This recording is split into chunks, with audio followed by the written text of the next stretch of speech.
right. So today I'm gonna do Weierstrass.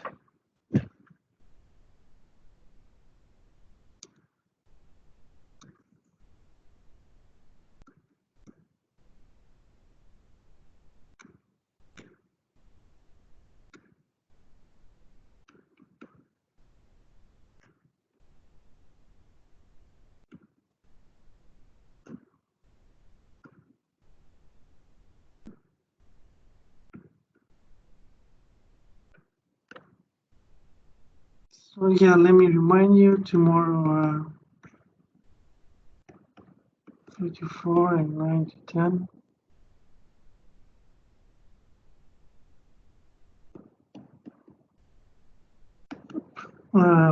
Midterm 2, 3 to 7, and 9 to 1.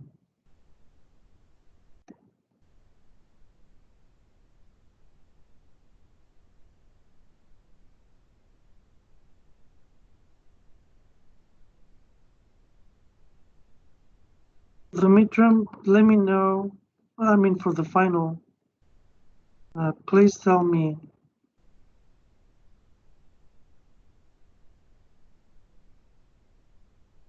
if you have another test.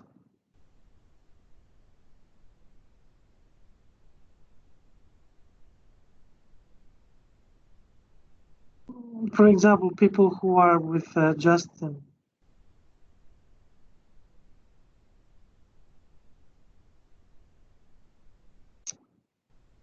Because I want to have 2 times. One is 3 to 7, and for the night time, I want to have 9 to 1. Because 7 is too early for night zone.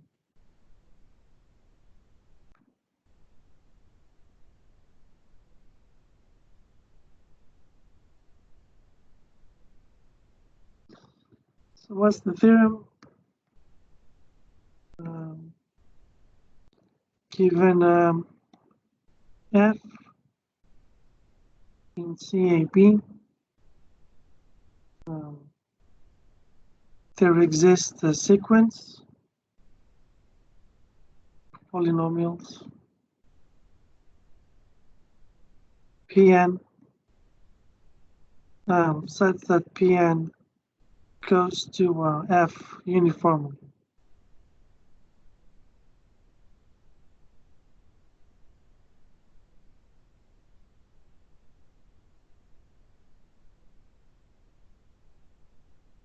So again, we are doing this because Taylor polynomials are not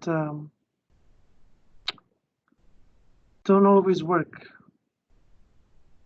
as we saw with 1 over x squared, e to the 1 over x squared. Okay. So first we simplify the domain. First,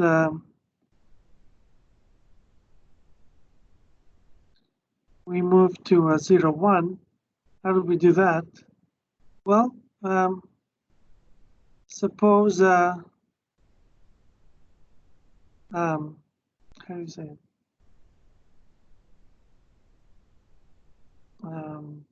Suppose Pn approximates f of x for x in 0, 1, then P of where is it? A. What's the approximation? Let me see. A plus B minus A. What do I want?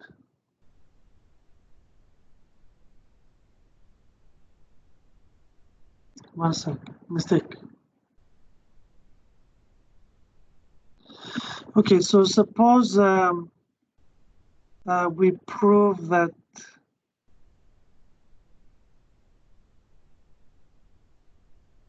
if f is in C01,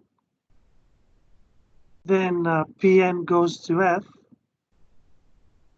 Then if you give me some other function in AB, let g of x equal f tilde a plus b minus ax. Okay. So if we prove this for 0, 1, and you give me some other function in general AB, let this guy be this, but then g of x is in C01. Okay, so there exists Pn going to g of x. So q of a. Okay, so Pn of x goes to f tilde of x. So by undoing the change of variables, Qn of x defined as Pn. Okay, now I have to do the change of variables. Let me do this carefully. I'll do it here. Why do it on the side? So you let y equal a plus b minus ax, and you solve for x. So y minus a over b minus a. So x minus a over b minus a goes to f of x. Okay, so it suffices to solve it in, I see a question. Really quickly, what does the meter cover? It's in the syllabus. So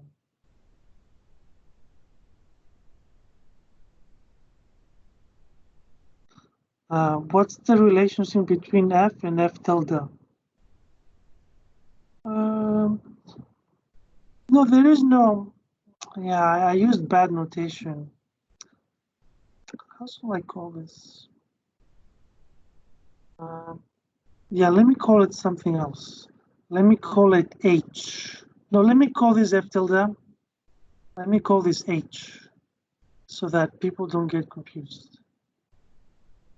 I think, or actually I'll call it g. Yes. Okay. So you give me, so we will prove this for g in z01. If you give me some generic function, call it f, I don't care. The point is you can obtain, because I wrote f there, I'm sorry, you're right. So yeah, so you start with some generic g, generic f, and you can turn it into a function over C01. So we do change of variables. And we use our result, and then we undo the change of variables.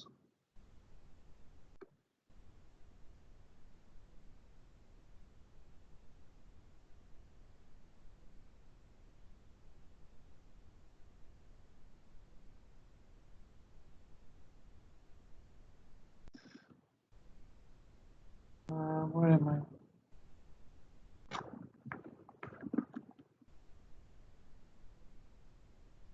Yeah, so let's prove it for that guy. Okay, so what we will do is the following. We want to show that Bn of f defined last week, Tuesday, as the following polynomial. Nk, should I have to make it like this? Kn, and then I'm following the notation from the book. So you sample the function at a dense subset, and you multiply it by this basis. Okay.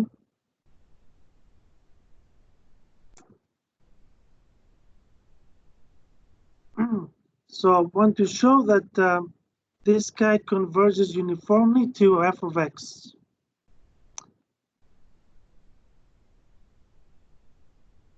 We mean in the subnorm. That's what we mean when we say uniformly. That's what we always mean.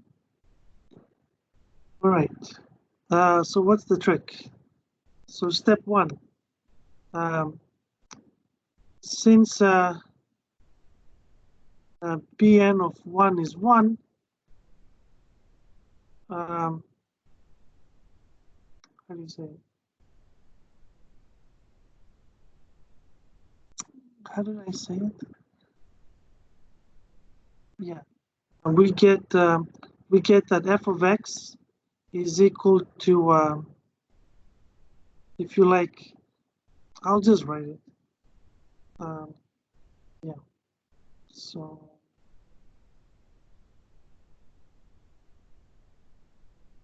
this is a trick, right? This guy is constant in k, so it can come in and out.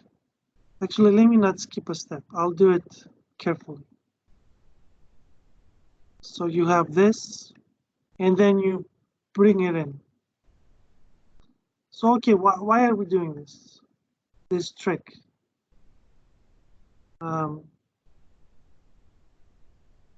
We want to do it basis by basis. So we will study the difference.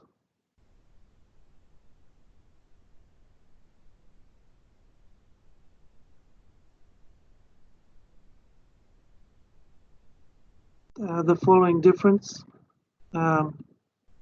Bn of f minus f of x, right? We want to show that this guy goes to 0. We use step 1. So Bn of f minus f of x, pkn of x. And then the definition of Bernstein. So altogether we have f of kn minus f of x times pknx. So we did all that so that we can study everything term by term.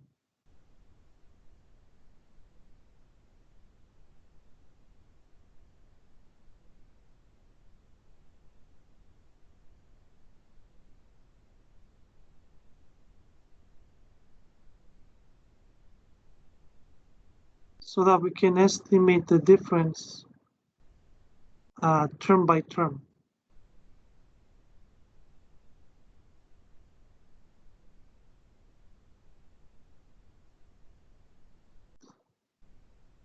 Hey, any questions?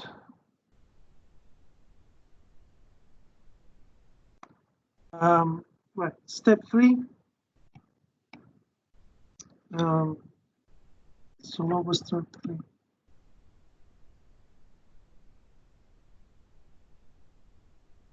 Right, so we divide the sum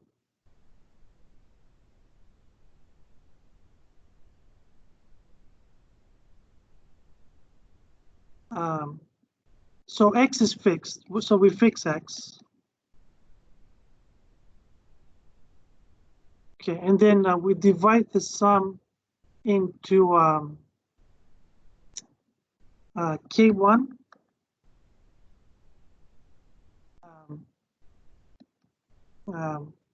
You know, these are from 0 to n. The ones that are close to x, delta close. So I will draw the picture. And then k2, take it to be the complement of k1. Okay, so what are we talking about?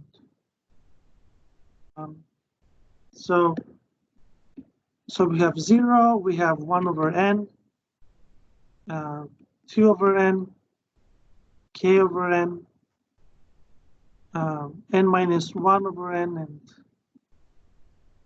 1.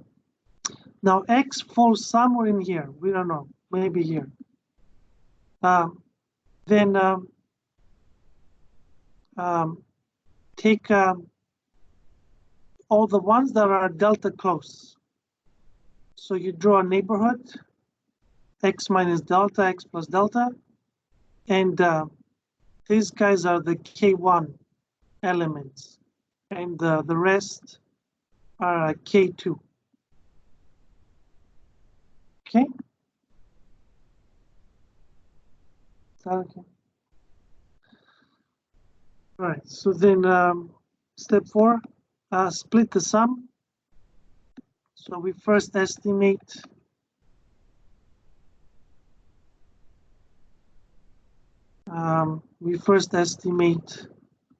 what is it?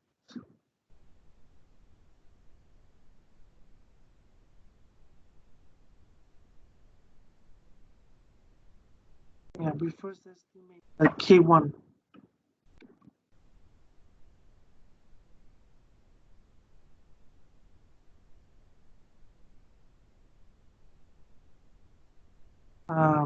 Yeah, so f of k over n minus f of x pkn of x. So we want to show that this guy goes to 0. Okay. So we pick delta.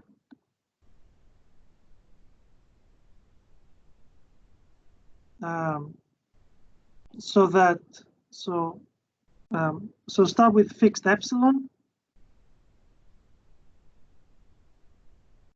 Then we pick delta so that x minus y less than delta gives you f of x minus f of y is less than epsilon over 2. And using this delta, since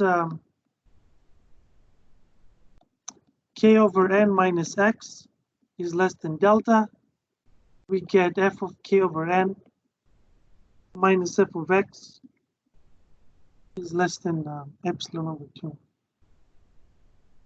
So this guy is bounded by k in k1, epsilon over 2, pknx. But as you recall, this is so this is less than the full thing.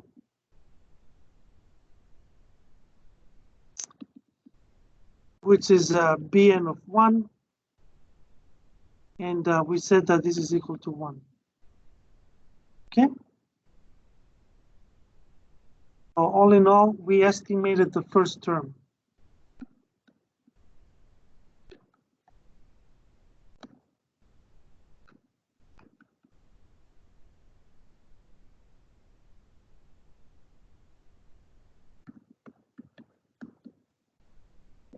All right. Now we estimate the second term.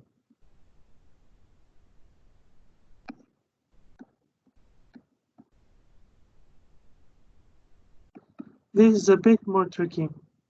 So we have k in k2, f of kn minus f of x.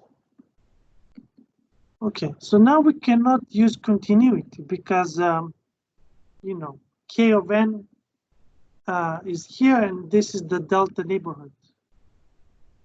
So this is outside of the ball, so we cannot use continuity.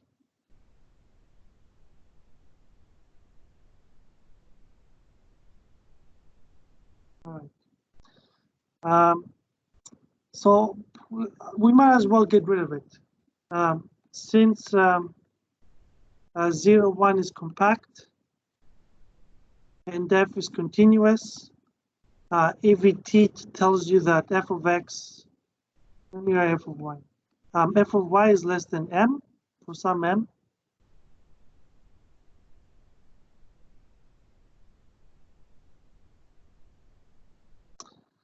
And so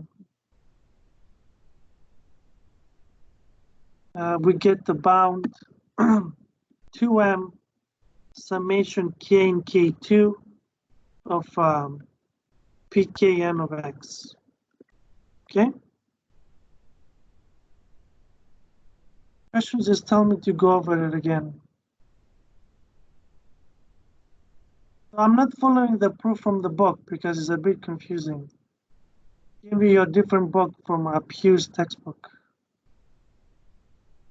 Okay, so what was my next step?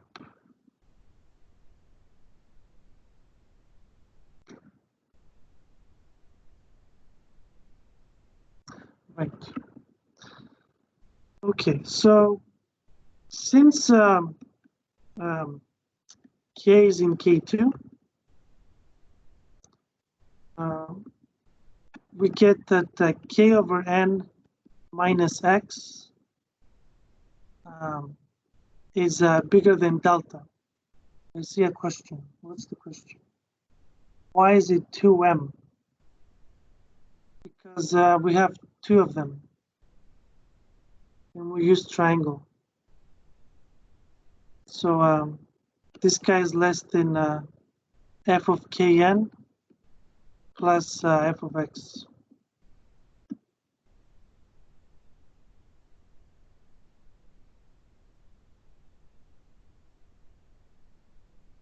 Since k over n minus x is bigger than delta, we do the following trickery.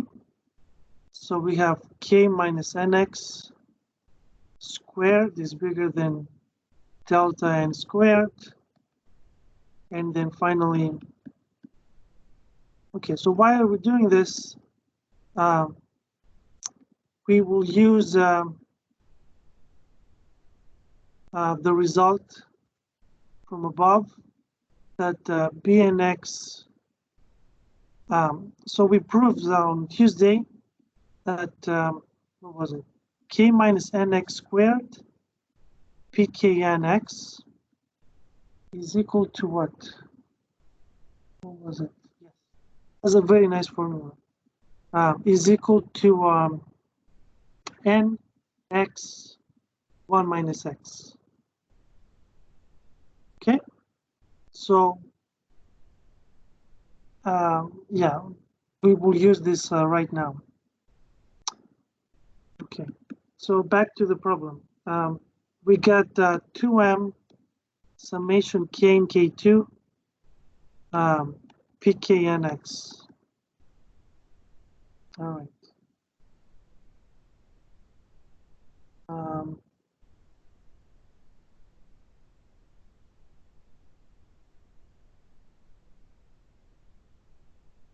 Where am I?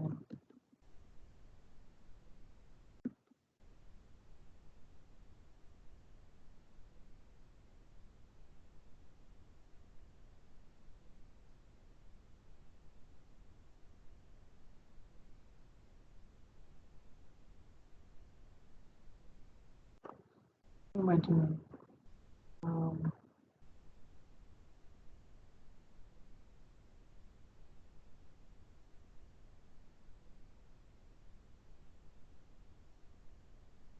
Right. Okay, so here's the trick. Fine, so we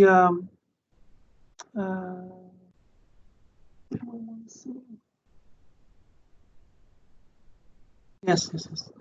Okay, so for this k, we have the following. We have this inequality. So we have 2m k and k2 k minus nx squared over n delta squared. Okay, so this is only for this k in k2. Fine. Okay, then we bring out the delta stuff, and we're left with k and k2, k minus nx squared pknx.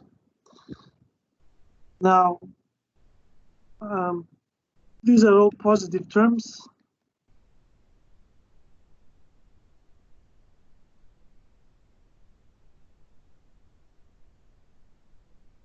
So we get this. And from what we proved on Tuesday,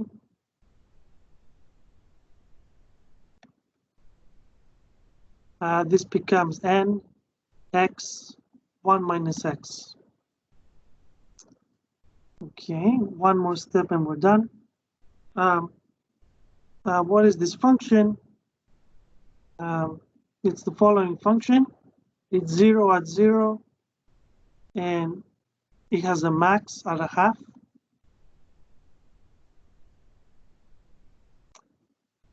And it's 1 over 4.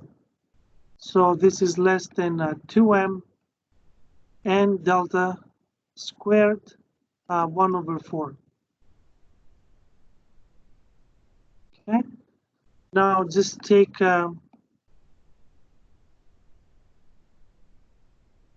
n large enough.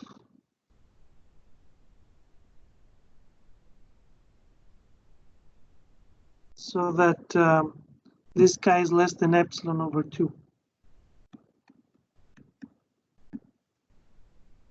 Okay, what does that mean? It means we have the following: bnf minus f of x is less than the sum k and k1 fkn x, and the second split for k away from x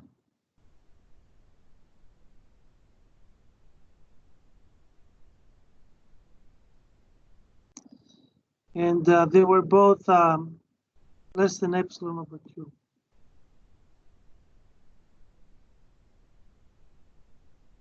Okay, and this epsilon does not depend on x.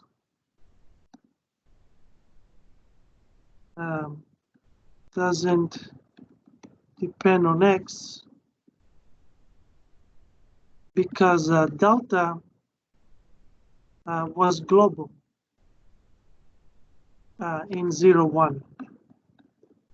And why is it global? Because by Hein-Cantor, f is uniformly continuous.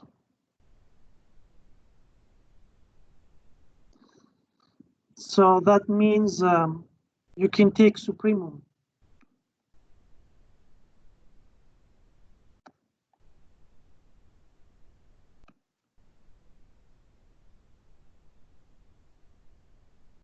And so you got your polynomial approximation. Any questions for this proof?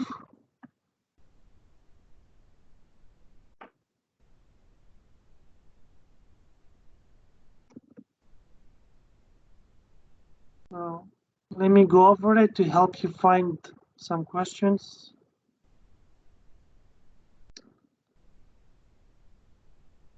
So we want to get a sequence of polynomials so that they approximate f in AB. We first reduce the question to 0, 1 to simplify computations. Did that. And there are many approximations, but a very fast one is using Bernstein polynomials.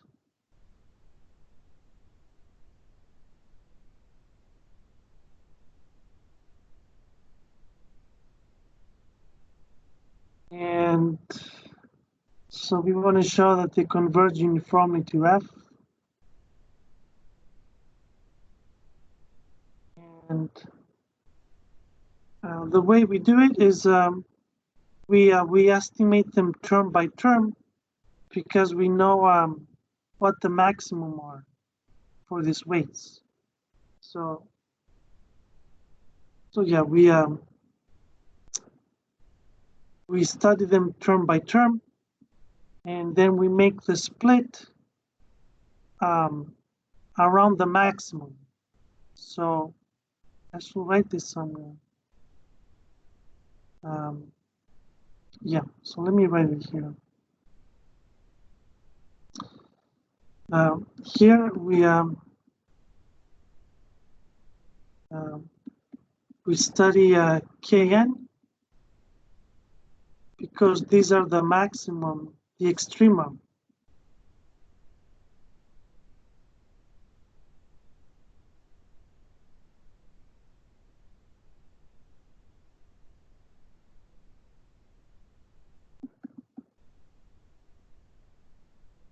For pkn of x, right? So the graph was like this. And this was about 1.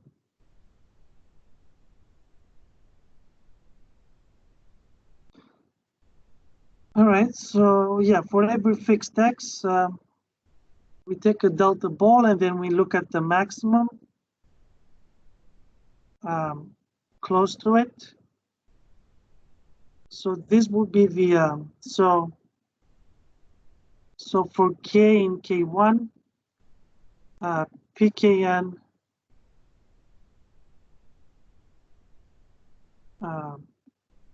would be good approximations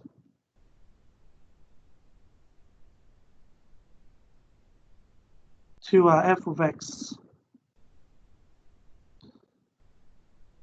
Okay. I mean, yeah. Okay.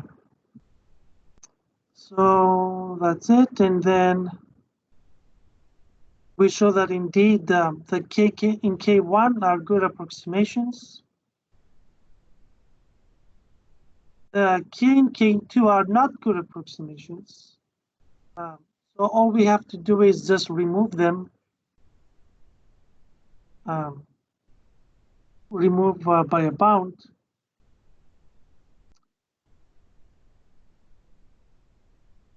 And then, so what happened here?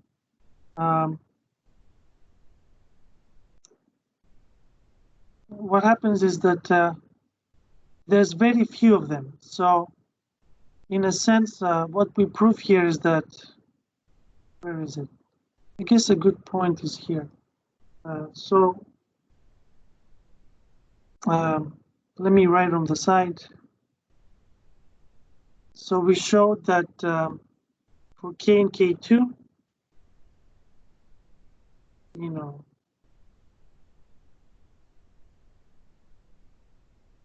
we show that this is less than c over n, right? Then it goes to 0. So in a sense,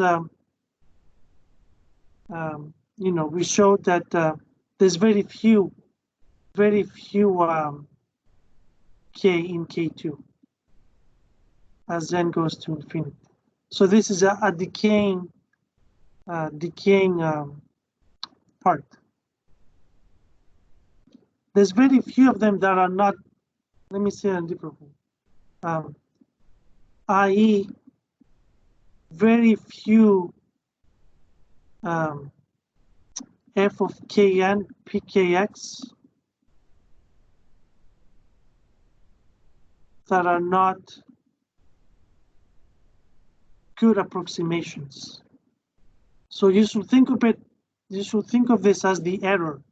This is the error in the approximation, the true error. The k in K1, we picked it to be very close. All right, I don't see any questions. I don't know. So I move on.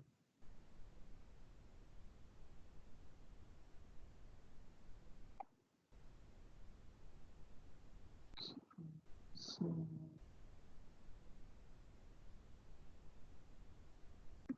what's next?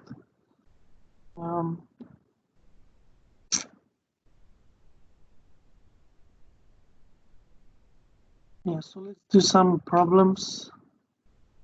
I have minutes. I think I can do, yeah, I'll do a bunch of textbook questions. So for the final, we will only have one question from, no, actually, yeah, we will take some questions from Weierstrass. So you will have some Weierstrass questions, definitely. Just make sure to do all the practice problems and the homeworks. Okay, so what is this question? See it. So we're going to do F. It says right.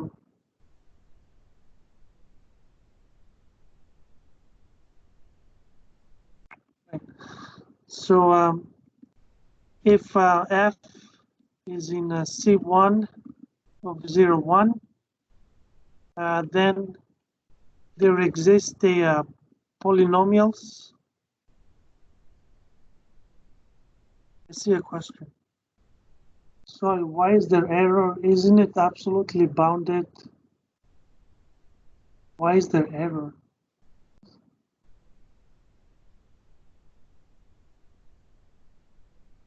So this is the approximation. Okay, let me make it more clear. So we're trying to show that want to show that this goes to 0.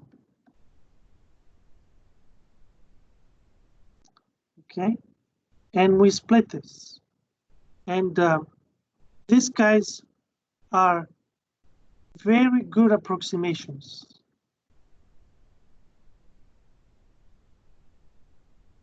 So if you pick k and k1, f of kn pkn of x is about f of x. These are very good approximations. These are not good approximations.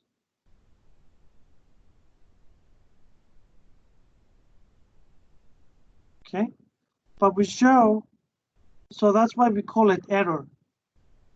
These are the bad approximations. But we show that in the limit, these guys die out.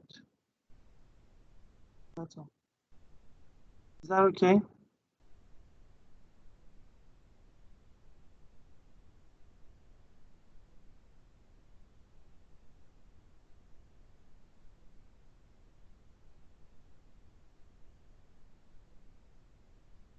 There exist Pn polynomials such that Pn goes to f, and also Pn prime goes to f prime. Okay, let's do this. So how do we do it? Well, since f prime is continuous, there exists Qn of x going to f prime. Okay. So you have these polynomials going to f prime. What's my notation?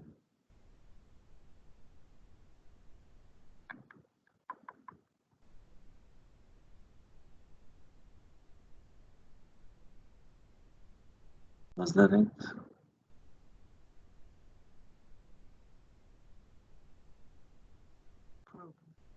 Well, we'll see. So you have Qn of x going to this. Then let Pn of x. I think I have to add some constant. Let me see. So 0 to x Qns ds. Then if I take derivative, I get what I want. Well, we'll see. I see a question. Why we have such? Yeah, exactly, by Weierstrass. Let Pn of x. Let me write it by Weierstrass.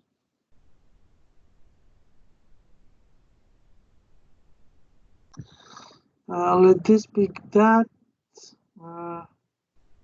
I think I need to add some constant. We'll see. I will come back if I need to add a constant. So claim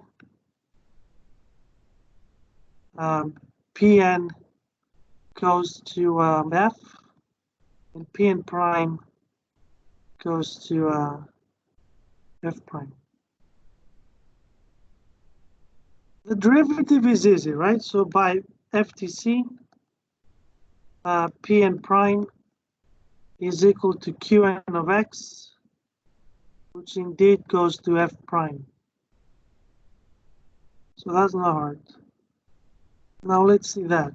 So Pn of x minus f of x.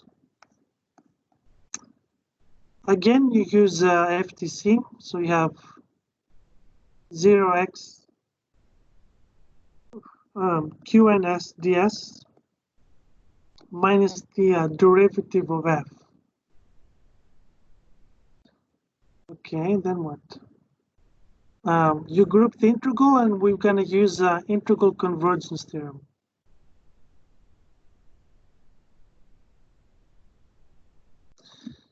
Okay, so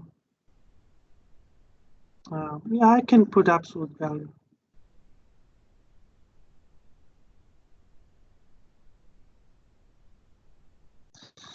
So since Qn goes to f, we can apply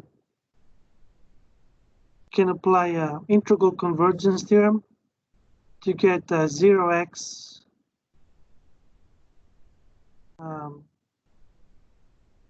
0x times the epsilon over 2,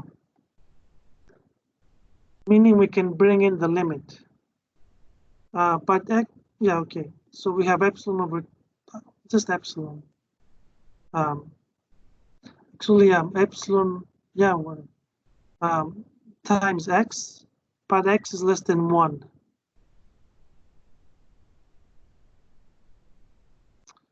Okay, so we show that sup x in 0, 1, Pn of x, f of x is less than epsilon, and this guy does not depend on x.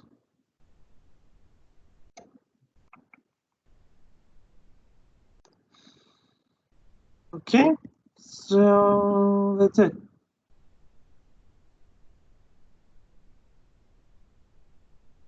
All right. So I have time for one more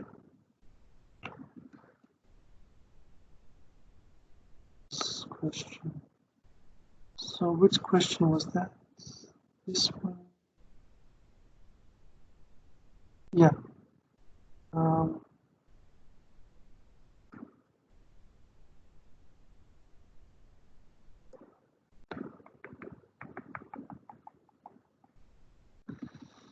Yeah. Okay. So this is 10.2i, and I will do part A, and I leave part B to you. I might even do part B. We'll see. Okay.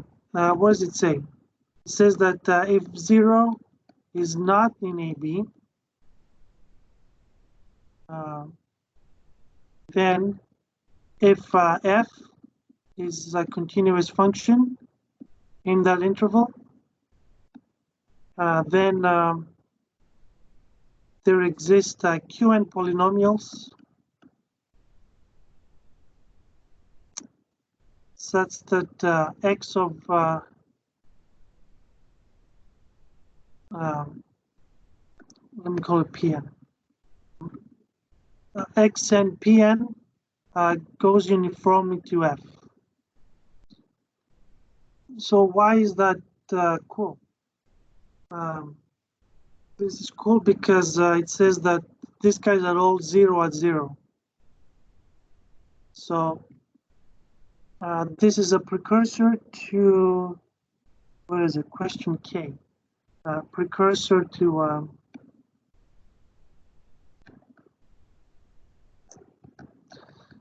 in a sense, what it says is you can, so 10.2K says the following. It says fix me some points that you want the polynomials to cross.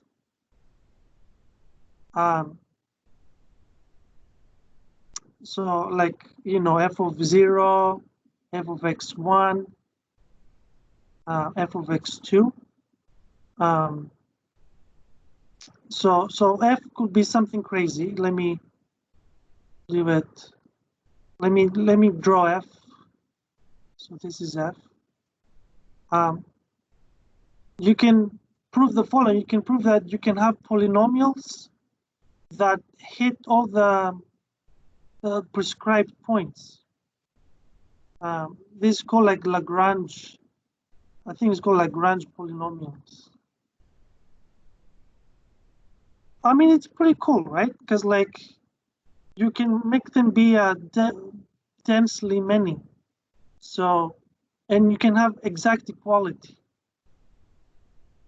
I think that's pretty cool. Yeah. So no epsilons here. We actually mean qxi equal to f of xi. Equality, no epsilon error. Hopefully you can appreciate that. This is very powerful. But we're just gonna do the zero case in the last 2 minutes. So what do we do? Step 1, consider f of square root x. This is, and let's work in, I want. Let's work in like 1, 2 or something. I don't want to, AB is too abstract. So we take this guy, then there exists Pn of x going to f square root of x in here. So by change of variables, Pn x squared goes to f of x for all x in 1, 4.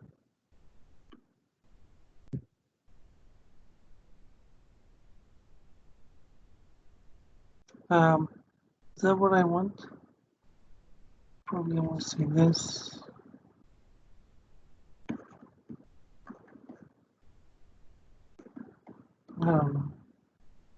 If I square it, something like that. Okay, what's the point of this? Right, but then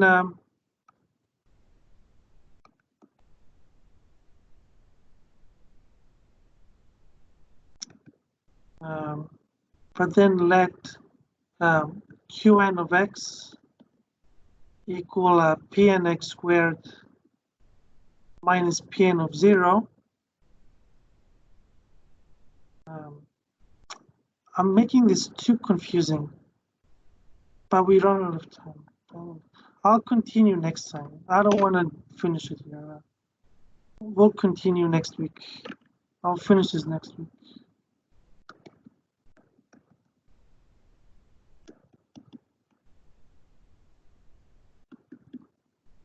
Because you have tutorials. So yeah, we're done for the. I'll be here.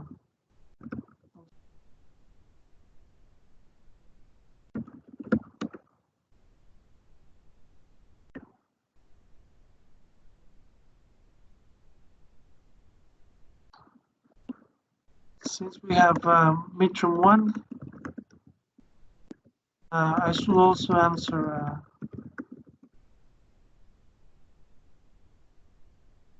generic.